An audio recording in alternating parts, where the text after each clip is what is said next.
Programme में खुशामदीद कहते हैं नाज़रीन, मैं असदुल्ला खान हूँ। हुकूमत और रियासत को इस वक्त कई तरह के चैलेंजेस का सामना है, जिसमें से हाइब्रिड वॉरफेयर एक बहुत बड़ा चैलेंज है। अफगानिस्तान का मसला एक बहुत बड़ा चैलेंज है। अफगानिस्तान में जंग है वो सर पे खड़ी हुई है और उसके चैलेंजेस हैं। अमेरिका की तरफ से दबाव है, अमेरिका के मुतालबात हैं या उम्मीदें हैं, और जाहिर है अफगानिस्तान में जो सूरत हाल है, पाकिस्तान को ख़तरा है कि उसके पाकिस्तान पर भी असरात हो सकते हैं।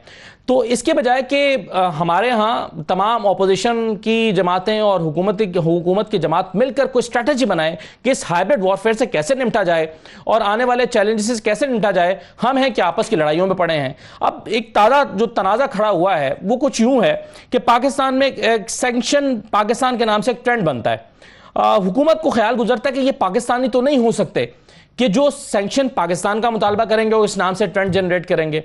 तो पाकिस्तान ने इसकी खोज लगाई। फवाद चौधरी की वजारत के मातहत जो डिजिटल मीडिया नेटवर्क है उसने इस पर काम किया और एक रिपोर्ट जारी की और उसमें बताया कि ये ट्रेंड्स जो हैं वो इंडिया से जनरेट किए गए, इसमें फलां तंजीमों ने हिस्सा लिया, फलां ममालिक से इसको ऑपरेट किया गया और जाने अनजाने में इस पर पाकिस्तान के सियासत हैं उन्होंने भी ट्वीट किया। अब इसमें शायद गलती हुकूमत से ये हुई कि इसको जिन लोगों ने रीट्वीट किया था और सैंक्शन पाकिस्तान का ट्रेंड इस्तेमाल करते हुए चाहे उसकी मुखालफत में भी ट्वीट की थी, उन लोगों को भी एक सॉफ्टवेयर के थ्रू इन लोगों को भी उसमें लिस्ट कर दिया गया कि इन लोगों ने भी इस ट्रेंड को इस्तेमाल किया है। अब इसमें कई लोग ऐसे थे जिन्होंने इस ट्रेंड का हिस्सा नहीं बने थे लेकिन इसको इस्तेमाल किया था इसको नेगेट करने के लिए। अब इस पर जो है वो एक सियासत हमारे यहाँ शुरू है। आज मुस्लिम लीग नून के रहनुमाओं ने भी प्रेस कॉन्फ्रेंस की है और उस प्रेस कॉन्फ्रेंस में शाहिद खाकान अब्बासी साहब ने, खुर्रम दस्तगीर साहब ने, उन्होंने कहा कि ये रिपोर्ट जो हुकूमत ने जारी की है ये गुमराही और झूठ पर मबनी है और ये मफरूजों पर मबनी है। और इस प्रेस कॉन्फ्रेंस से तासुर ये मिला है कि जैसे ये सैंक्शन पाकिस्तान का जो ट्रेंड है ये दूसरे ममालिक नहीं है, दुश्मन ममालिक से जनरेट नहीं किया गया बल्कि यहीं से हुआ और ये जनवर है। और कहा गया जैसा कि ये झूठ पर मबनी है। अब ये क्लैरिफाई इससे नहीं हो रहा कि जो हम पर इल्जाम लगाएंगे सिर्फ वो झूठ पर मबनी है, बल बाकी बातें ठीक हैं कि इंडिया से जनरेट हुआ, ये नहीं कहा इस प्रेस कॉन्फ्रेंस में। तो अब सवाल यह पैदा होता है कि इस जो हुकूमत ने एक रिपोर्ट जारी की उसमें खामियां क्या थी, किन चीज़ों को दुरुस्त माना जाए खामियों को निकालकर, और जो अपोजिशन का रद्द-ए-अमल है वो सिर्फ अपनी हद तक है कि जी हमने इसमें हिस्सा नहीं लिया, या वो पूरी की पूरी रिपोर्ट को नेगेट कर रहे हैं। इस पर हम आज प्रोग्राम में गुफ्तगू करेंगे। और दूसरा, हसन चौहान साहब को एक मरतबा फिर जिम्मेदारी दी गई है पंजाब हुकूमत की तर्जुमानी की। पहले वो ये जिम्मेदारी 2 मरतबा वजारत लेते हुए यानी वजीर होते हुए अदा कर चुके हैं और अब उनको तर्जुमान मुकर्रर किया गया है कि इजाफी जिम्मेदारी देते हुए। तो बार बार सवाल उठ रहा है कि एक ही शख्स को ये जिम्मेदारी क्यों दी जा रही है, और अगर फयाज हुसैन चौहान साहब ही मुअस्सिर तरीन शख्स हैं इस काम के लिए तो पहले उनको क्यों 2 मरतबा हटाया गया। एक छोटा सा ब्रेक ले लेते हैं, जरा ब्रेक से वापस आकर मैं मेहमानों का तारुफ भी कराता हूं और इस पर हम तफसील से गुफ्तगू भी करते हैं। हमारे साथ रहिए।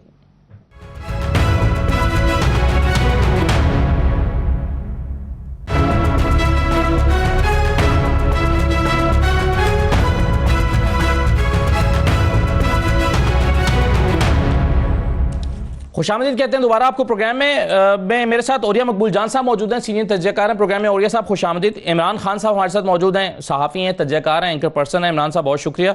निहाल हाशमी हमारे साथ मौजूद हैं, मुस्लिम लीग नून के रहनुमा हैं, और फिरदौस शमीम नकवी साहब हमें ज्वाइन कर रहे हैं, पाकिस्तान तहरीक इंसाफ के रहनुमा हैं।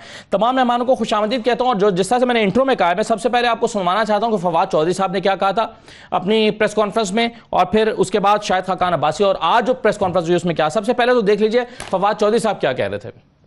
पाकिस्तान के खिलाफ जो बड़े सोशल मीडिया ट्रेंड्स हैं उनको इंडिया ने लीड किया है, और उसमें पाकिस्तान के अंदर जो सबसे बड़ा प्लेयर है जिसने हिंदुस्तान की मदद की है वो पीटीएम और उससे ताल्लुक़ रखने वाले जो वर्कर्स हैं वो हैं, और उसके बाद उसमें अफगानिस्तान की जो मौजूदा हुकूमत है उसके लोग जो हैं वो शामिल हुए हैं। 2 सालों में वो 150 ट्रेंड्स पाकिस्तान की रियासत पाकिस्तान के खिलाफ 150 ट्रेंड्स जो हैं वो लीड किए गए। इनमें 37 लाख खाली ट्वीट्स जो हैं वो की गई। सारे जो ट्रेंड्स हैं इनको शुरू पीटीएम ने किया और इसको सपोर्ट जो है वो हिंदुस्तान से जो है वो मिल रही थी। इस ट्रेंड में ना जानते हुए या जानते हुए JUIF ने और PMLN के मीडिया टीम ने इस ट्रेंड में हिस्सा लिया। ये तो प्रेस कॉन्फ्रेंस थी फवाद चौधरी साहब की, और इसके साथ उन्होंने एक रिपोर्ट भी जारी की थी 135 सफात की। इस पर रद्दमल देते हुए आज मुस्लिम लीग नून के रहनुमाओं ने जो प्रेस कॉन्फ्रेंस की है उसमें उन्होंने क्या कहा है, जरा ये भी देख लीजिए। गुमराह कुन और मफरूजों पर मबनी है कि ये सिर्फ हैशटैग का एनालिसिस किया गया है। रिपोर्ट में कहीं ये दावा नहीं किया गया और ना ही ये उन्होंने किया। उन्होंने ट्वीट नहीं पढ़े, सिर्फ जिस ट्वीट में हैशटैग मेंशन किया गया उन्होंने उसको निकाल कर उसको रियासत मुखालिफ बना दिया। ये हैशटैग का बहुत गैर मोतबर तरीका है। मफरूजे की बुनियाद पर 135 सफ़े की रिपोर्ट, जिसमें आपने इस मुल्क की सियासी जमातों को, सियासी लीडरों को, सहाफ़ियों को इजराइल और हिंदुस्तान के बराबर ला खड़ा किया। अगर ये रिपोर्ट आम तौर पे शाया कर दी जाती तो कम से कम ये पूछा जा सकता था इस इदारे से कि भाई तुमने किसने इख्तियार दिया ये रिपोर्टें बनाने का और ये शाया करने का, और इनका मकसद क्या है। मैं निहाल हाशमी साहब से शुरू करना चाहता हूं। निहाल हाशमी साहब, ये जो प्रेस कॉन्फ्रेंस हुई है इससे मुराद क्या ये है कि जब ये कहा गया कि ये रिपोर्ट झूठ और मफरूजों पर मबनी है, तो इससे क्या मुराद, तासुर जो गया है, इससे क्या ये मुराद दी जाए कि इस ट्रेंड को इंडिया ने और अफगानिस्तान ने और पीटीएम ने, इन लोगों ने इसको इस्तेमाल नहीं किया, ये मतलब समझा जाए इसका? नहीं, बिस्मिल्लाहिर्रहमानिर्रहीम, इसको समझा जाए कि ये जो रिपोर्ट इशू हुआ है और जिस आदमी ने इशू किया, पहले ये देखिए है कौन।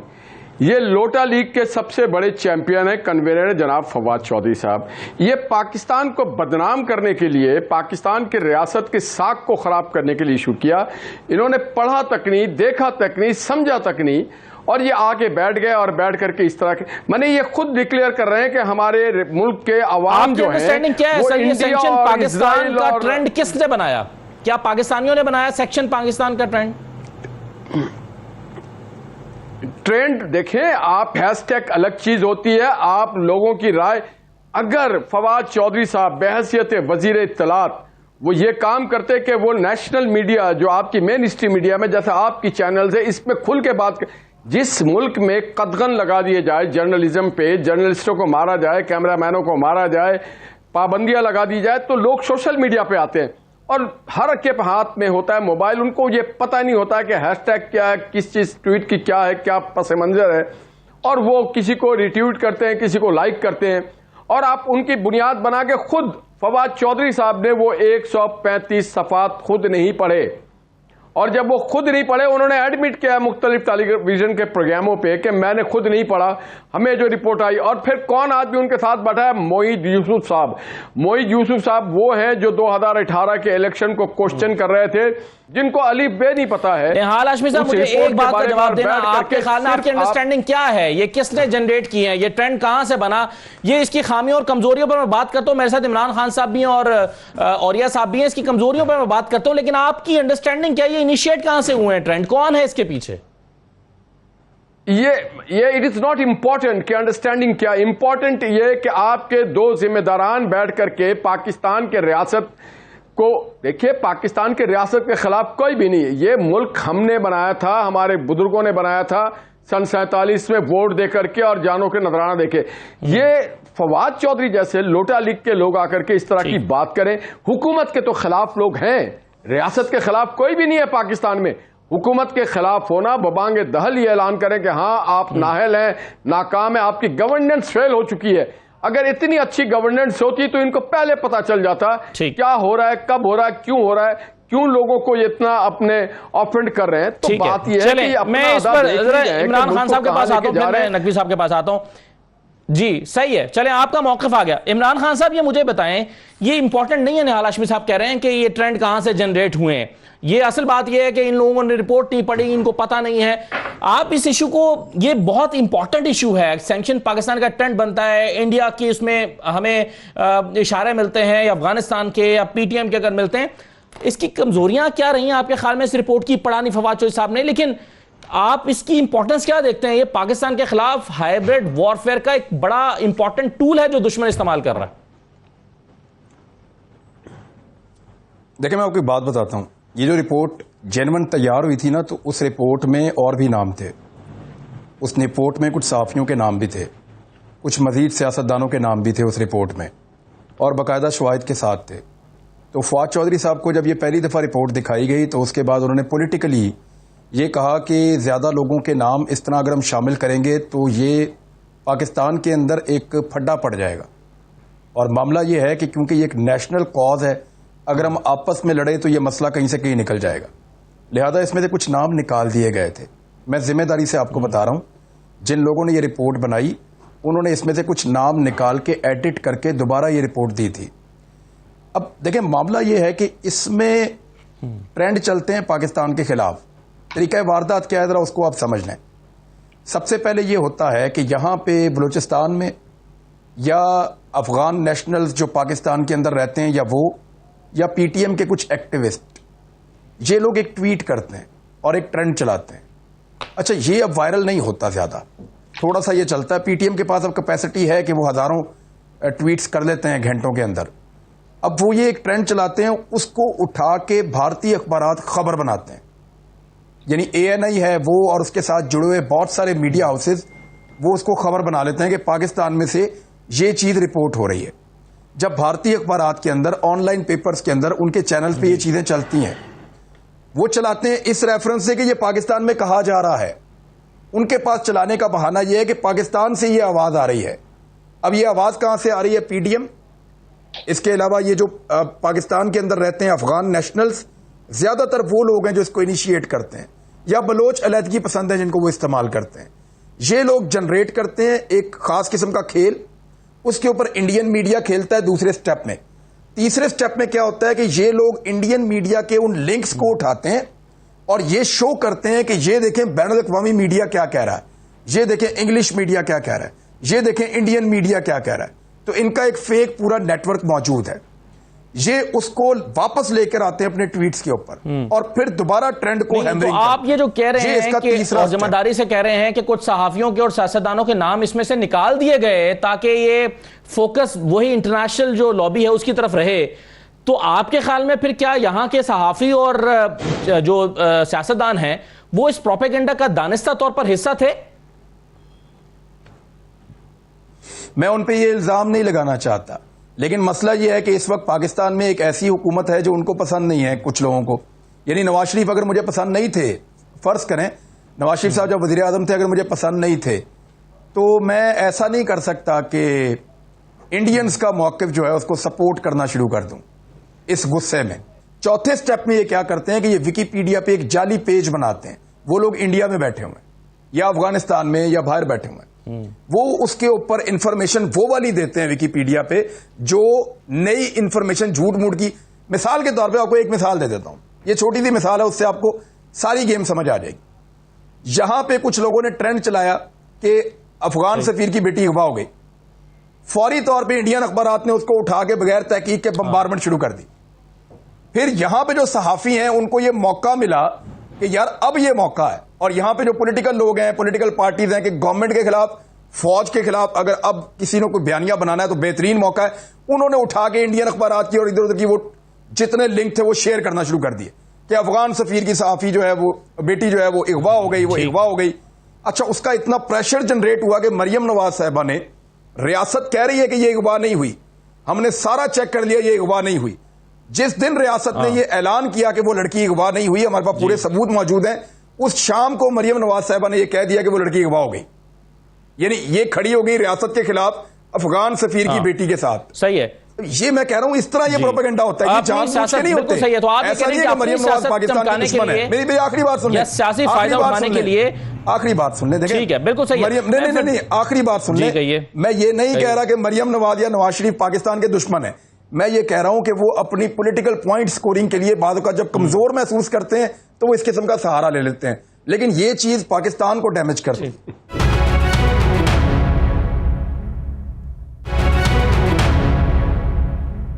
फिरदौस शमीम नकवी साहब, ये बिल्कुल सही है, इस पाकिस्तान मुखालिफ कुव्वतें बनाती हैं, ये सिर्फ इसमें नहीं, सैंक्शन पाकिस्तान की बात ही नहीं, इससे पहले भी हमने देखा है।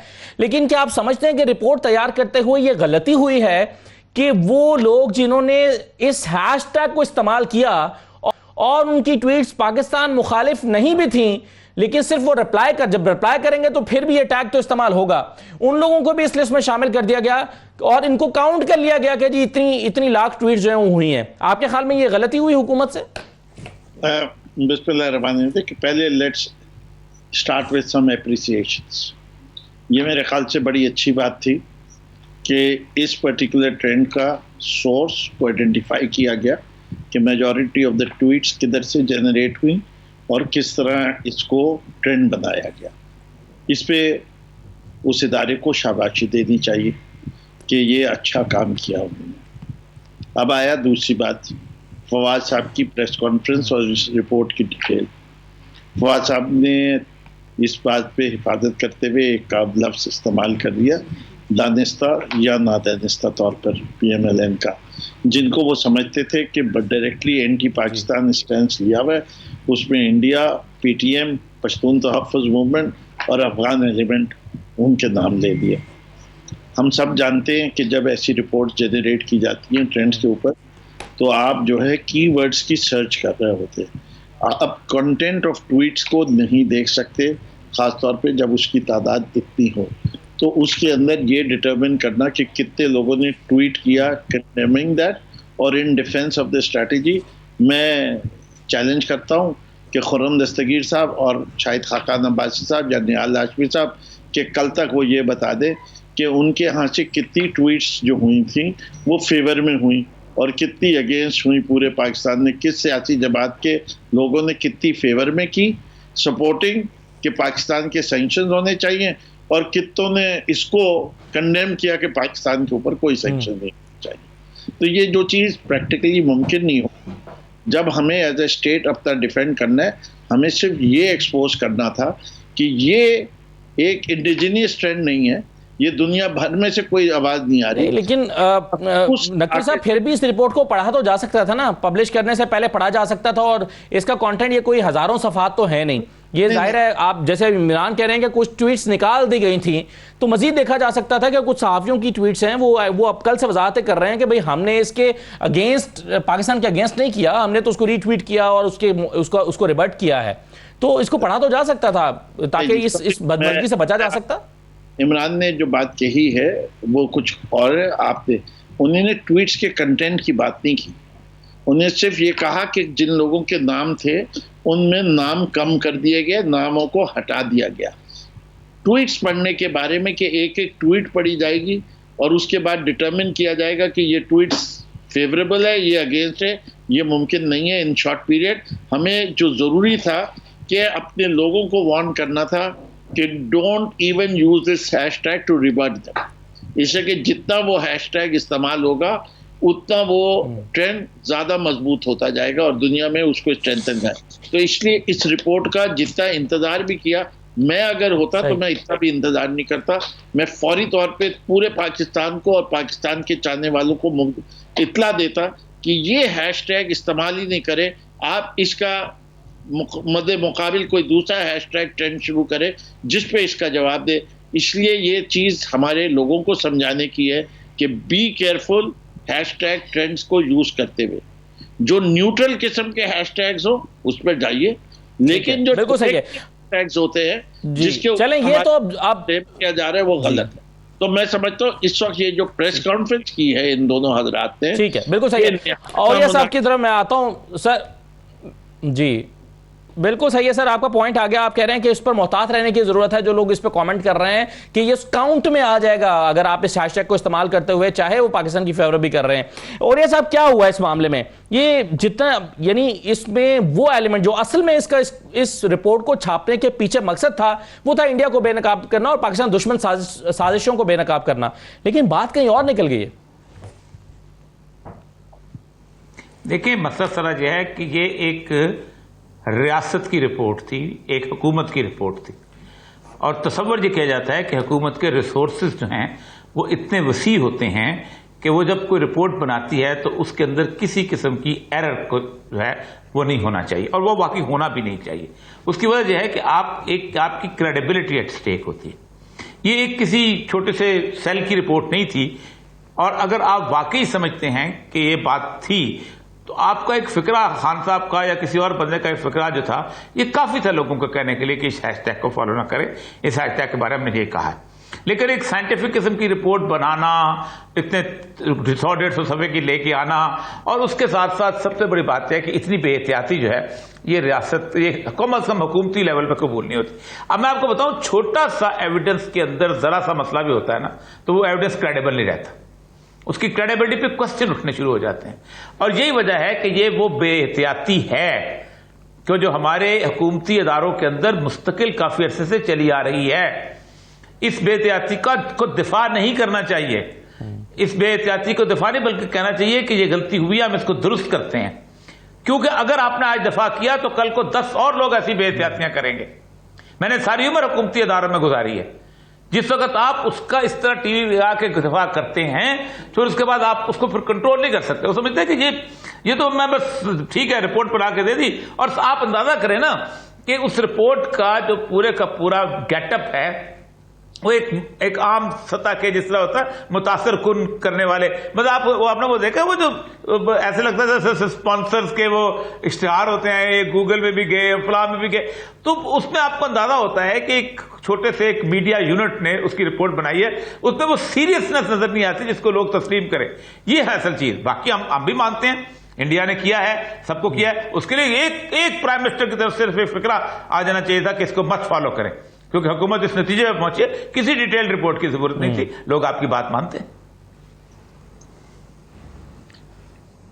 सही है। मैं एक छोटा सा ब्रेक ले रहा हूं जी, ब्रेक के बाद वापस आते हैं तो जरा इस पर बात करते हैं कि जो पाकिस्तान को हाइब्रिड वॉरफेयर का सामना है, दुश्मन बहुत सारे और तरीकों से पाकिस्तान पर हमलावर है, वो साजिश कर रहा है, वो सोशल मीडिया का इस्तेमाल कर रहा है, वो डिजिटल मीडिया पर आकर पूरी की पूरी कैंपेनिंग कर रहा है। इसका तोड़ कैसे मुमकिन है, पाकिस्तान को मजीद क्या करना होगा? और जैसे और ये सब कह रहे हैं कि ये एक ऐसे डिपार्टमेंट की तरफ से शायद बनाई गई है जिसमें एक प्रोफेशनलिज्म दिखाई नहीं देता, ये डिजिटल मीडिया विंग की तरफ से शायद बनाई गई होगी, फवाद चौधरी साहब की वजारत में जो काम करता है। क्या ये उनकी एक पहली एफर्ट है? क्या वाकई इसमें कुछ खामियां रह गई हैं? एक छोटा सा ब्रेक ले लेते हैं जी, ब्रेक के बाद वापस आते हैं और फिर फयाज चौहान साहब के मामले पर हमें बात करनी है। हमारे साथ रहिए।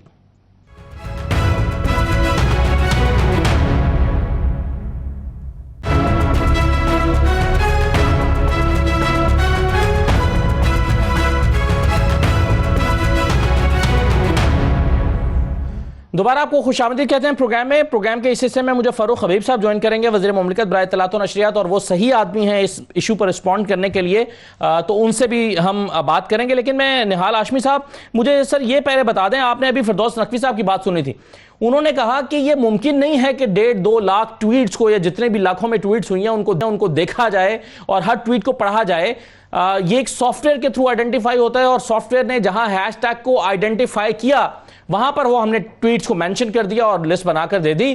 तो इसमें मकसद ओपोनेंट पार्टीज को जो है वो मुर्द इल्जाम ठहराना नहीं है, बल्कि बैनुल अक़वामी साजिश को बेनकाब करना मकसद था। अभी औरिया मकबूल जान साहब ने जो बात की उसमें बड़ा वजन है।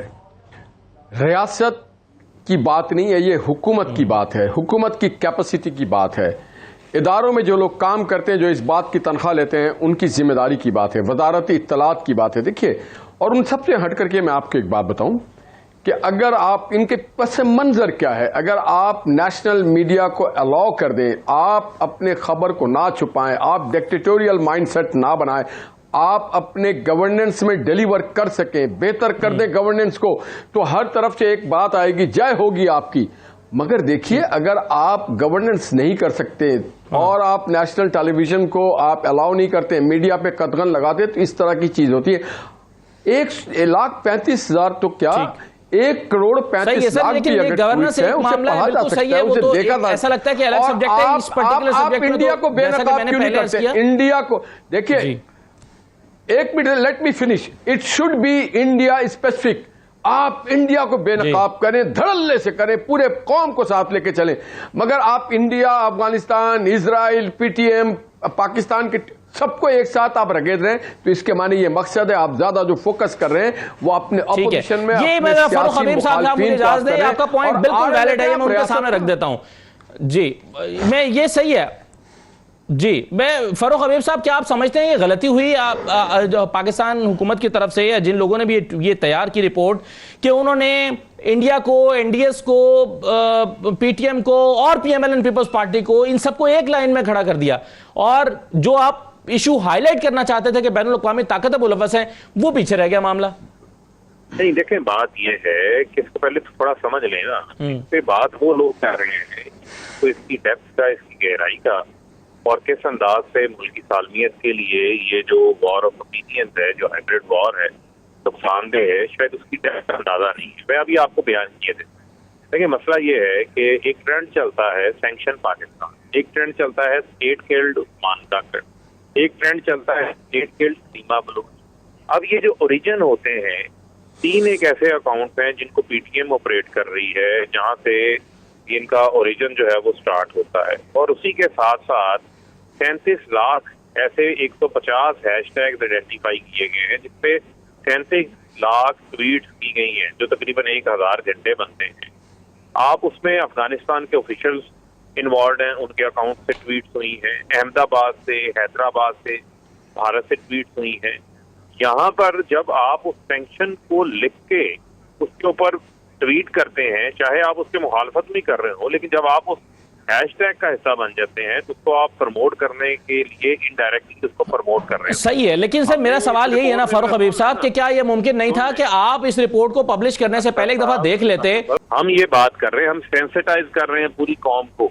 अच्छा, आज ये भी बात कर रहे थे वजारत इत्तलात की। वजारत इत्तलात जो है वो किसी मुल्क के वजीर आजम की करप्शन का दिफा नहीं कर रही या जाती मामला दिफा नहीं कर रही, वो तो रियासत के बयानिए का दिफा कर रही है, रियासत मुल्क की सलामती का दफा कर रही है। और इनको तो डीएमडब्ल्यू का, डिजिटल मीडिया विंग का शुक्रगुजार होना चाहिए कि उन्होंने वर्क करके, एनालिसिस करके ये सारी रिपोर्ट सामने रखी कि किस तरह रियासत मुखालिफ के कैसे शुक्रगुजार होंगे? आपने उनको मुलव्वस कर दिया बीच में, पाकिस्तान मुखालिफ पाकिस्तान मुखालिफ कुव्वत करार दे दिया उनको। आप जरा सुन लेना। जी जी, मसला ये है कि हम जो है ना, वो आप ये नहीं देख रहे कि आप आधा गिलास खाली देख रहे हैं, आप आधा गिलास भरा हुआ नहीं देख रहे। जरा पूरी बात को समझ लें, आपको समझ आ जाएगी। हम जो बात बुनियादी तौर पे ये कर रहे हैं, हम ये कर रहे हैं, आप बुनियादी तौर के ऊपर इन ट्रेंड्स का हिस्सा ना बने। इनके ऊपर बेशक आप मुस्बत ट्वीट भी करते हैं, पर आपके कंटेंट की बात नहीं हो रही, बात हैशटैग की हो रही। अगर एक हैशटैग सैंक्शन पाकिस्तान लिखा हुआ है, उसके ऊपर कंटेंट क्या लिखा है लोग ये नहीं देखेंगे, लोग ट्रेंड को देखेंगे कि ट्रेंड जो है वो टॉप के ऊपर चल रहा है, दूसरे नंबर पे चल रहा है, तीसरे नंबर पे चल रहा है, उसी को देखे देखे एक जो है वो मूवमेंट क्रिएट हो जाती है। तो यहाँ पर डिजिटल मीडिया के इस्तेमाल के हवाले से हमें उसकी जो एक साइंटिफिक यूज है उसको भी समझना। बिल्कुल सही है, आपने कौन को सेंसिटाइज कर दिया, राइट, बिल्कुल सही है, आपकी गाइडेंस हो गई, बहुत अच्छी तरह से समझते हैं। मैं एक और इशू पर बात करना चाहता हूं, लेकिन मैं पहले चाहूंगा ओरिया साहब और इमरान खान साहब की तरफ से होकर फिर आपके पास आ जाता हूं। फरूख हबीब साहब, एक मिनट जी, पीएमएलएन जो है, मैं ये कहना चाह रहा हूं कि पाकिस्तान इतना कमजोर रियासत नहीं है कि जिसमें करोड़ों भी ट्वीट्स आ जाए पाकिस्तान को कुछ नहीं होता है। हुकूमत हाँ हिल जाती है, हम एक न्यूक्लियर पावर है, ट्वीट से करोड़ क्या बिलियंस ट्वीट भी पाकिस्तान का बाल नहीं देखा कर सकती। ये हुकूमत इमरान खान साहब, ये फैजुल चौहान साहब 2 मरतबा हटाए गए, उनको लगा कि ये सूटेबल नहीं है इस जॉब के लिए, तभी हटा दिया गया। अब फिर वो आ गए तर्जुमान के तौर पर, अब वो फिर डिफेंड करेंगे, फिर शायद मतलब आजमाए हुओं को आप दोबारा वही जिम्मेदारी दे रहे हैं।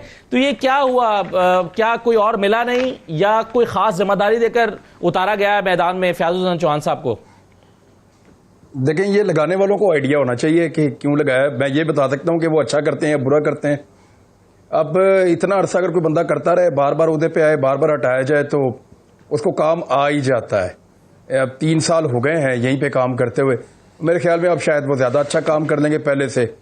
और जहाँ तक उस्मान बुज़दार का ताल्लुक है, तो उस्मान बुज़दार खुद एक कमज़ोर आदमी है, तो वो ये चाहता है कि उसके आसपास जो दूसरे लोग हों वो कमज़ोर हों, डरे हुए हों, उनको हर वक्त ये लग रहा हो कि उनकी नौकरी जा सकती है या उनकी वजारत छीनी जा सकती है।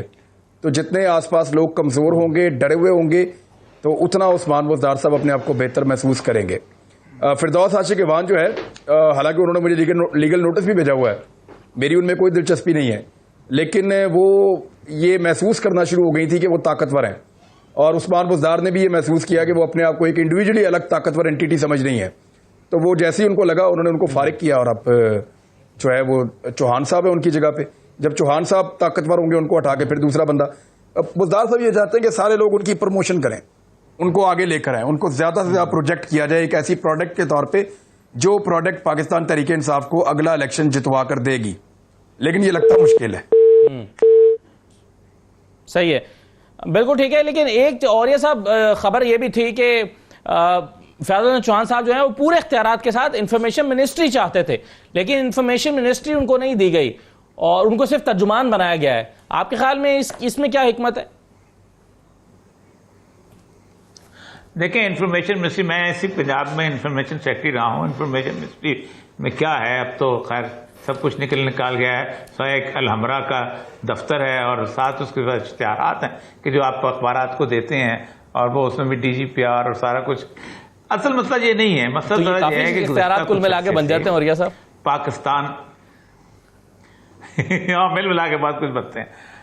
पाकिस्तान में ना, पाकिस्तान में तर्जमानी और पाकिस्तान में जो सूरत हाल बन गई हुई है वो बेसिकली स्टेज की सूरत हाल बन गई है, स्टेज वाली, जिसको कुछ देर के लिए परफॉर्मेंस के लिए भेजा जाता है, जिसको ज्यादा तालियां पड़ती हैं उसको रखा जाता है, फिर नीचे उतार के दूसरे को ले जाए, सांस देने के लिए जाता है। वो ऐसे मैं उस दिन भी शायद कहा था, तो यहाँ एक मोहतरमा माइंड कर गई थी, वो खबरनाक और अपना मजाकरात और जबरदस्त और इस तरह की एक बेसिकली इशू बन चुका हुआ है, जो बड़ा गलत है, बड़ी बदकिस्मती है।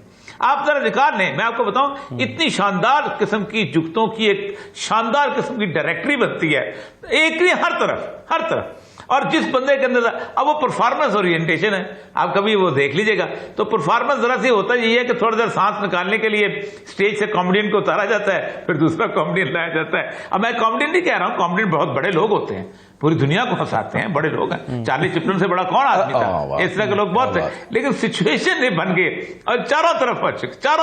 ये सिर्फ एक पार्टी का मसला नहीं है, पर हर पूरी पाकिस्तान की पॉलिटिक्स जो है वो इस वक्त जो है इस तरह की सूरत है। सार्त्रे ने कहा था, बदकिस्मत होती हैं वो कौमें जो अपने सीरियस तरीन मसाइल को मजा में लेके जाती हैं। जी हाँ, बिल्कुल। सीरियस तरीन मसाइल में से एक मसला जो पाकिस्तान के ऊपर इस वक्त एक तलवार बन के लटक रहा है, वो एक तालिबान का इशू यानी अफगानिस्तान का इशू है। इनफैक्ट अफगानिस्तान में जो जंग है वो आने वाले वक्तों में दिखाई दे रही है और उसके साथ पाकिस्तान पर बढ़ते हुए, और उसके नतीजे में अमेरिका का इल्जाम पाकिस्तान पर आता हुआ नजर आ रहा है। तो ये निहाल हाशमी साहब, आपके ख्याल में बहुत संजीदा मसाइल, जितने संजीदा ये मसाइल हैं उतनी संजीदगी के साथ डिस्कस नहीं हो रहे हमारी सियासी जमातों के बीच में बैठकर, आप इसको कैसे देखते हैं? जी, मैं इसको बहुत संजीदगी से देखता हूं, क्योंकि मैं एक बैनुल-अक़वामी ताल्लुकात के उमूर का एक तालिब इल्म हूं। ये जो जियो पॉलिटिकल कंडीशन हमारे खित्ते में है, इसको इम्प्रूव होना चाहिए। इसको बहुत दूर बैठे हुए लोगों ने अपनी तजुर्बा गाह और आमाज गाह बना लिया है। इस तालिबान के इशू के वजह से पाकिस्तान की जो दाखिली सूरत हाल है उस पर भी बड़ा असर पड़ रहा है, तिजारती भी सूरत हाल पे और माशी सूरत हाल पे भी पड़ेगा बहुत ज़्यादा असर। मैं ये समझता हूँ कि पाकिस्तान का जो फॉरेन ऑफिस है उसको मुतहरिक होना चाहिए, मगर साथ ही साथ कौमी असम्बली का इजलास बुलाया जाए। कौमी असम्बली के इजलास के अलावा जो पार्टियां बाहर हैं उनको भी बुलाया, जो पाकिस्तान ऑल पार्टीज बुलाया जाए। क्यों कि जो पाकिस्तान के ताजिर हैं जो कौमी असेंबली के ज्वाइंट पार्लियामेंट में नहीं आ सकते, जो पाकिस्तान के स्टेक होल्डर्स हैं जिनका कारोबार है अफगानिस्तान में, जो पाकिस्तान के और बहुत सारे ऐसे इदारे हैं जो अफगानिस्तान के साथ जिनकी वाबस्तगी है, उनको भी ऑन बोर्ड लिया जाए और ले करके फिर एक कौमी कंसेंसस के साथ इस इशू को हल किया जाए। क्योंकि हमारा एक बहुत तवील बाड़ लगा हुआ है, बॉर्डर है अफगानिस्तान के साथ, और हमारे एक सियासी, जोग्राफाई और बहुत सारे ऐसे ताल्लुकात हैं जिसके वजह से अफगानिस्तान को हम माइनस नहीं कर सकते, हम आग बंद नहीं कर सकते।